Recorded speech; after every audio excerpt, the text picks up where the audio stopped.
So ayan mga kabibe, magandang araw po sa ating lahat. So bali nagpapakain po tayo sa ating mga bibe. Yan, at naghahanda po tayo ng kanilang inumin. Ilan na po ang panahon, kaya yan, naghahanda po tayo ng iwas sakit na vitamins sa kanila mga kaibigan. So yan, titimpla tayo ng Betrasin para sa ating mga bibe.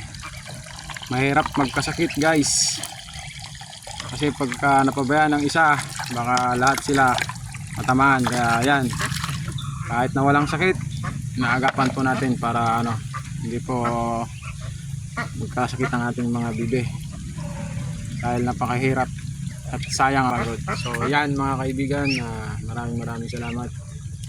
So please follow, like and share my YouTube channel.